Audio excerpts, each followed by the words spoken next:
แต่ว่าอันนี้มีอีกแบบหนึ่งสังเกตให้ท่านผู้ชมได้สังเกตให้ FC สังเกตนี่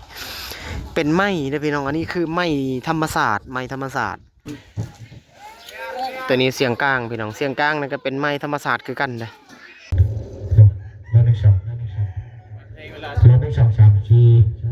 สักเสียงแล้วปะเนี่ย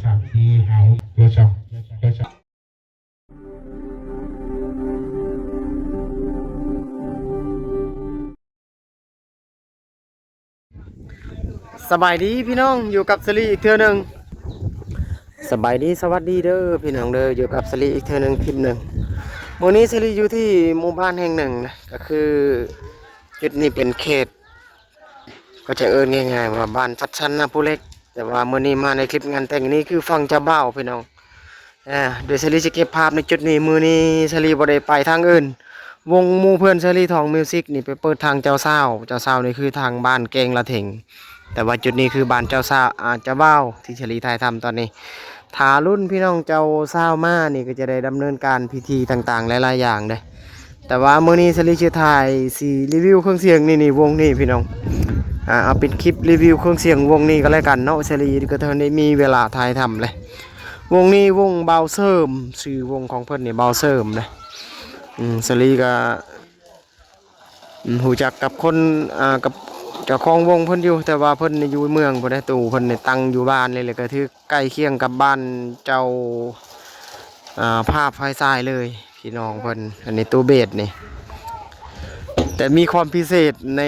ในวงนี้ในตู้สูตรนี่พี่น้องก็คือตู้ดีบิวแบบดังเดิมดีบิวที่สลีเคยถ่ายจุดอื่นๆก็จะเป็นอีกแบบหนึ่งแต่ว่าอันนี้มีอีกแบบหนึ่งสังเกตให้ท่านผู้ชมได้สังเกตให้ FC สังเกตนี่เป็นไม้นะพี่น้องอันนี้คือไม้ธรรมศาสตร์ไม้ธรรมศาสตร์เป็นไม้เนื้อแบบเนื้ออ่อนก็คือไม้ธรรมศาสตร์ตู้ดังเดิมในตำนานสูตรนี่ก็เป็นสูตรดังเดิมแล้วก็พร้อมกับไม้พร้อมก็ถือว่ามีความเป็นดังเดิมค่อนข้าง นี่สื่อเพิ่นพี่น้องอันนี้ห้องระบายลมบ่แน่ใจว่าเป็นโครงล้อหรือโครงปั๊มถ้าเห็นเจ้าของเพิ่นก็จะได้ถามเพิ่นชัดเจนอยู่แต่ว่าเพิ่นนี่อยู่เมืองนี่คือวงหนึ่งเพิ่นเอาลงออกจากตารางเฮือนนะทางหลังก็เป็นระบบสปีกคอนแต่ว่ามีความพิเศษนี่แตกต่างก็คือไม้ธรรมศาสตร์นี่ค่อนข้างหาเห็นได้ยากถ้าไปย้อนในเมืองหรือว่าไปเบิ่งในเมืองเนี่ยบ่มีเด้พี่น้องไม้ธรรมศาสตร์เอาไปเฮ็ดตู้นี่เด้นี่ก็หน่วยที่3นี่โอ้อันนี้ตานางเดินกีฬาโอ้เพิ่นตั้งไว้แล้วก็จังสิได้เอาขึ้นเป็นชั้นนี่ดิทางตารางเฮือน4หน่วยนะตู้อันนี้นี่บัดนี้เห็นตัวนี้ตู้ไม้นี่สูตรบริษัทเพชรนะตามเบิ่งตัวนี้น่าจะเป็นตู้เทอร์โบนะตามเบิ่งนี่แม่นแล้วนี่ตู้เทอร์โบเจ้าของเพิ่นก็บ่ฮู้คือกันว่าสูตรใดโอ้ซะ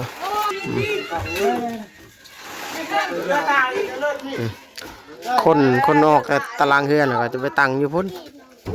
นี่เป็นเล็กเห็นบ่นี่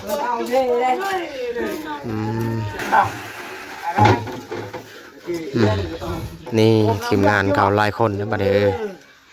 เอาเดี๋ยว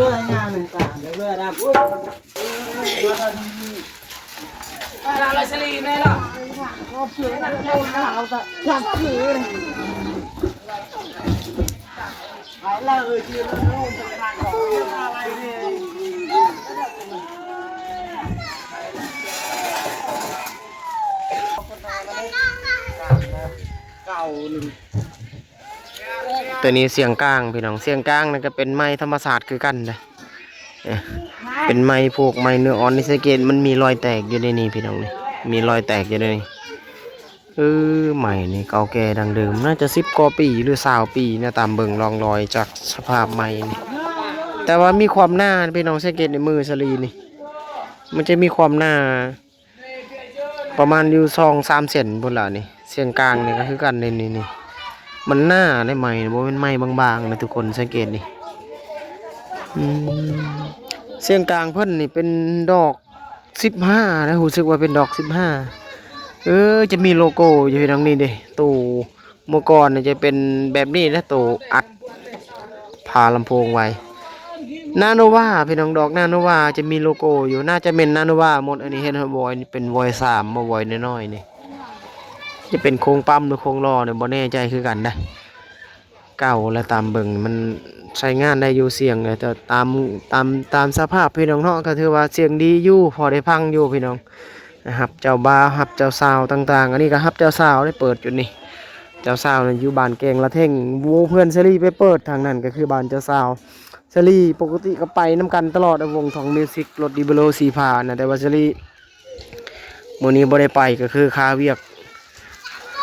โพสต์ลงคลิปก่อนโพสต์ลงคลิปก็เลยบ่ได้ไปพี่น้องอันนี้เสียงแหลมเพิ่นนี่ให้สังเกตนี่เสียงแหลมเพิ่นนี่แหลม8 ดอกได้แหลมอันนั้นหน่วยนั้น4หน่วยนี้4แล้วก็เสียงกลางนี่อีกเสียงกลางนี่4 ดอก4หรือ6 ดอก4 5 6 ดอกสำหรับเสียงกลางนี่ดิบางๆในเพิ่นเฮ็ดให้พี่น้องสังเกตนี่20นี่น่า25 เซนนะความยาวนี่ก็แต่ว่าพิเศษในตู้เดบิวนี่พี่น้องนะถ้าว่าเอาดอกแบบกำลังวัดสูงๆมาใส่นี่ซาลีคิดว่าโอเคนะเพราะว่าไม้ธรรมชาติเนี่ยมันหน้าพี่น้องมันหน้าเกินที่ว่าเสียงตู้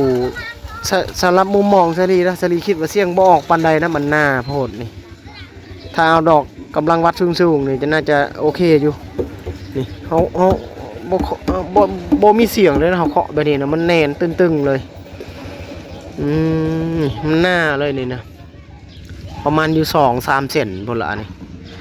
เอาวอย5วอย6ไปใส่นี่ชลีคิดว่าโอ้เสียงพลังแบบหนักแน่นเลยเดบิวต์นี่เสียงพุ่งไก่พี่น้อง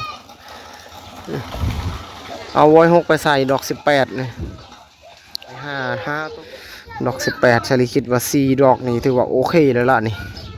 เพราะว่าเป็นไม้ธรรมศาสตร์มันห้องครับดอกรองวัดสูงได้พวกนี้มันเป็นไม้แข็งนี่แหละผู้ที่เปิดคำซีรีเคยถ่ายเพิ่นเอาเมียมือช่วงคลิปหลังที่บ้านละอนี่ตังแล้วบัดนี้ย้ายไปอีกบอลหนึ่งแล้วนี่เด้อสิย้ายไปบอลนั้นนะที่ว่าตังอยู่พุ่นตังอยู่พุ่นนะนี่น้องๆก็ซอยกันระวังเด้อร้อยจับกระคักเด้อก็ซอยกันเฮ็ด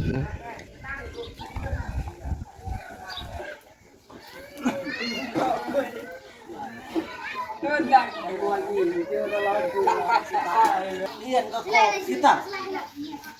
หนัก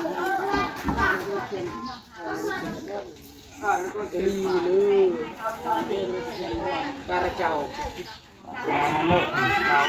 ตันเลยอะไรปลาเจ้าโอ้หาไม้แล้ววันนี้หน่วยที่3ตูเบสนี่ดิตังได้บัดนี้ตัวนี้ตังขึ้นอ๋อระวังแหละจนแหละเนี่ย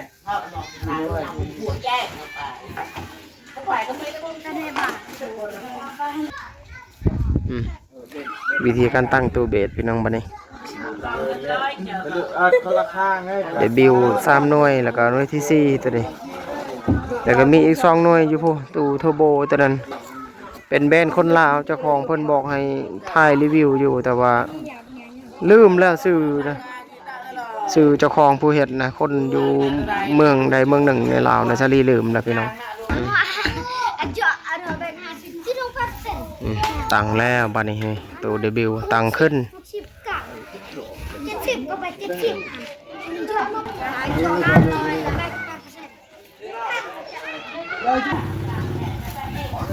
ดูทองแล้วดูหนังปลาโตมั้ยก็ขึ้นเสียงกลางแล้ว3 หน่วย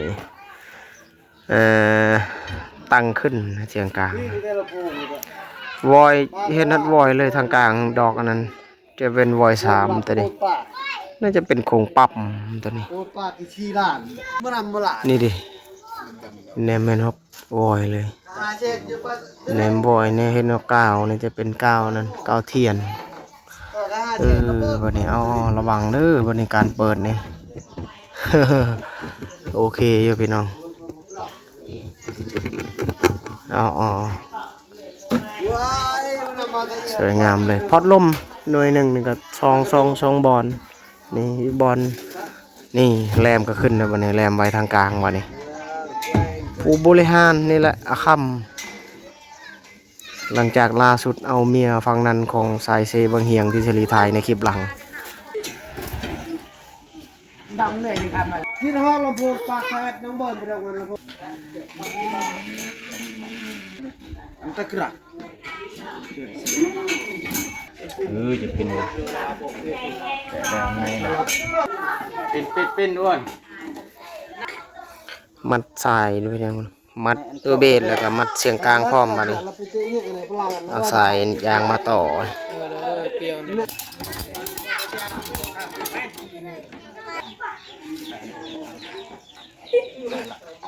เอายาวเท่าเริ่มเป็นเลยค่ะปวดแล้วเท่าเลย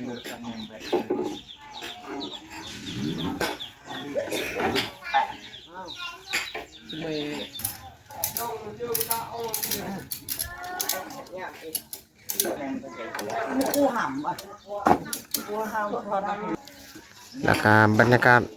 ในงานนี่พี่น้องอันนี้น้องๆเป็นขุดออกปูนนะนี่มันยังอันนี้น่าจะเป็นห้องน้ำเก่าบ่ปูนซีมังแข่งในจุดนี้บอลเดินนี่เขาวางโต๊ะวางตังมืออื่นนี่เจ้าสาวมานี่ในนี่เนาะเอาขุดเพื่อสิแล้วค่ำพุ่นแล้วนี่เขาขุดออกให้มีสถานที่ตั้งพวกโต๊ะพวกเต็นท์ฝั่งด้านล่างนั่นก็เกี่ยมหลายๆอย่างนั่นนะขุดเตาไฟอยู่นะเขาขุดบอลดังไฟเตาไฟ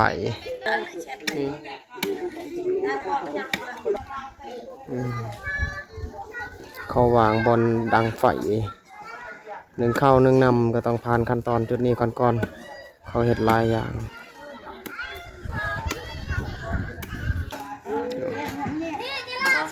น้องๆคนขุดมาเนี่ย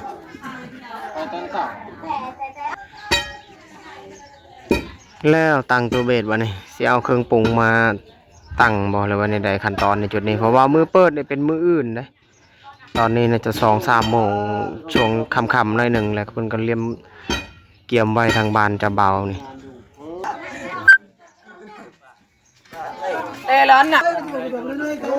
เครื่องปรุงบัดนี้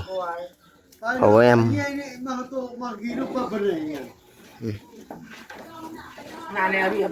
เพราะว่าแอมของเพิ่นนี่เคยนะสลีเคยทายน่าจะเป็นครั้งที่3สำหรับปีนี้แต่ว่าบ่ได้เจาะลึกเรื่องของเพิ่นจนเกินไปสำหรับเรื่องวงของบ่าวเสริมเพิ่นนี่เห็นแล้วอนาล็อกคับเบสก็จะเป็น NPE E 2002นั่นล่ะPower M อันนี้มอยกนะฮะมอยกมาทั้งโตทั้งตั้งเลยบัดนี้ไม่ใช่สมเพอลอยหรือว่าแซกมันจะมีเอาได้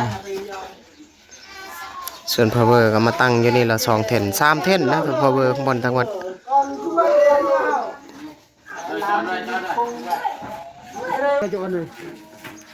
สนองเป็นแน่มาเพื่อขาดกระกลางกันเนะตะกอนที่ตะกอนเป็นแน่อ่ะเพิ่นวางบอลเอาขึ้นพวก power พวกเครื่องปรุงนั่นล่ะอย่างเช่นหมอยกก็ถือว่าดีเด้ถ้าว่าวางสูงแบบนี้วิทย์จากขี้พุ่นอันนี้เป็นข้อดีของระบบ power ต่างๆเพราะว่าใน power จะมีพัดลมมันจะมีการดูดเลยจะมีการพัดออกไปถ้าว่าอยู่ติดดินมันก็จะกระทบต่อพวกระบบไฟต่างๆบอกขี้ฝุ่นมันต้องเข้าแน่นอนทุกเครื่องที่มี power ต้องมีพัดลมนี่คือข้อดีและข้อเสียข้อดีก็คือเอาไว้สูงแบบนี้ตลอดทุกงานเนี่ยเพื่อว่าเป็นข้อดีสำหรับมุมมองของเจลีถ้าว่าไว้ตามติดดินนี่ถือว่ามีข้อเสียเอาขี้ฝุ่นมาดูดใช้ระบบเครื่องเสียงแน่นอนเลย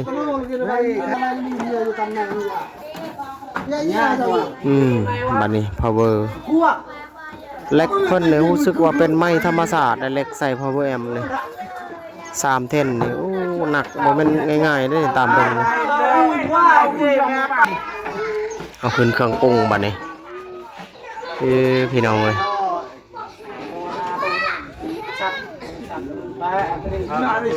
แต่ละอันแต่ละสิ้นเนี่ยมันใส่เล็กบัดหมอยกนี่ก็ใส่เล็กเครื่องปรุงมิกเซอร์ยังบ่ได้เห็นแต่ EQ กับปีกับคอร์ด3 ทางตอนนี้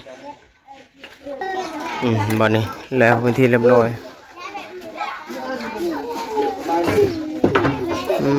เปิดแล้วผู้มิกเซอร์อยู่เทิงหมดเลยพี่น้องบัดนี้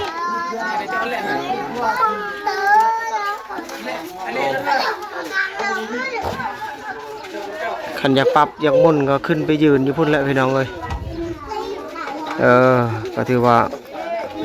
ยืนเอายามเปิดยามมันนั้นก็โอเคอยู่ได้อยู่ต้องเกียมขาอย่างดีเลยหมอยกนี่จะเป็นแบรนด์เวียดนามหรือแบรนด์จีนนี่แหละตัวนี้60 โวลต์บ่แน่ใจคือกันน่าจะแม่นแล้วพี่น้องตัวนี้มีเบอร์เกอร์ปลั๊กไฟเบอร์เกอร์ใหญ่ power 2,000 หัวยก60 โวลต์นี่ถือว่าได้อยู่แต่ว่าบ่ค่อยโอเคปานใดแล้วล่ะแต่ว่าได้อยู่ได้ประคับประคองได้อยู่สามารถจ่ายไฟให้ power ถือว่าโอเคสำหรับมุมมองของชาลีแต่ว่าให้เป๊ะๆก็บ่อยากโอเคปานใดพี่น้องเนาะ80 โวลต์100 โวลต์จังโอเคไม่ยังอันนี้ตัวนี้เครื่องอีหยังอันนี้เครื่องขับเบสบ่หรือว่าอีหยังอันนี้เครื่องขับเบสหรือว่าตัวอะไรเพิ่นใส่บ่ตัวนี้แต่ว่าตัวอันนี้ขับเบสได้ตัวนี้ power 2,200เนี่ยเพิ่นขับเบสตัวนี้ก็ขับเสียงกลางขับเสียงกลาง 2,200คือกัน InPE รุ่นนี้ถือว่าโอ้พี่น้องเอ้ยนี่ก็ถือว่ายังใช้งานอยู่เสียงแหลมน่าจะเป็น power จีนตัวนี้เคยเห็นในท้องตลาดอยู่แบรนด์แกแลมตัวนี้3 ทางคอร์ดบ่ฮู้ว่าตัวใดเพิ่นใส่หลายอย่างคอร์ดอันนี้ก็คอร์ด3 ทางคือกันตัวถึงนี่ก็3 ทางคือกันแต่ว่าตัวลุ่มนี่เป็นรุ่นใหม่ตัวนี้เป็นรุ่นใหม่ตัวนี้แบรนด์อันนี้ตัวนี้รุ่นเก่าตัวนี้เบสเซอร์นี่ก็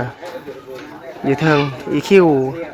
2 สั่นเพิ่นลิ้นระบบโมโนนะเพิ่นกดโมโนเพิ่นจังเล่นแบบนี้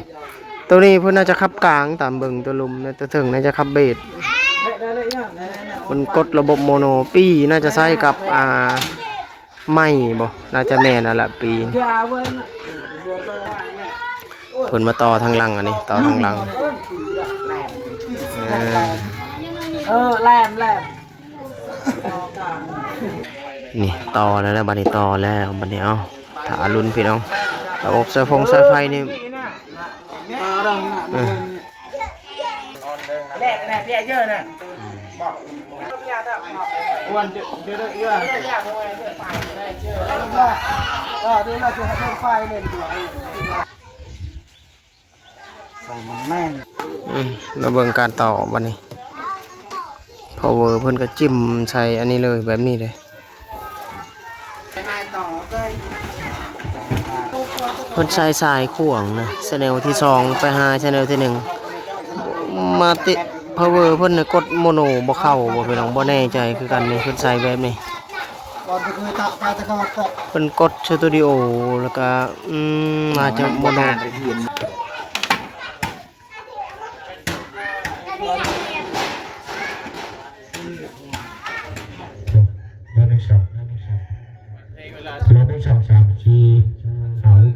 เปิดแล้ว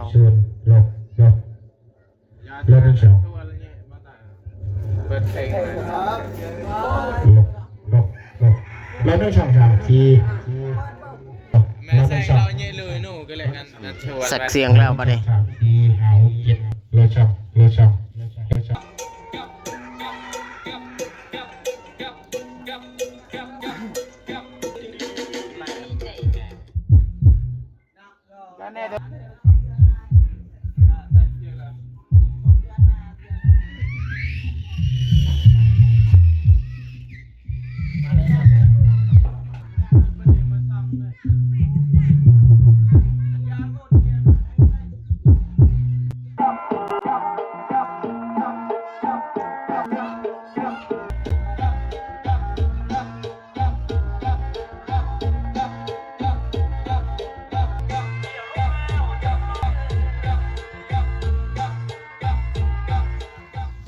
นี่คือบรรยากาศในหมู่บ้านจัดสรรนาโพเล็กหรือว่าบ้านมะลูอ่ะพี่น้องเนาะบ้านที่จะรีไทยนี่เป็นบ้านหนึ่งที่ว่าใหญ่และกว้าง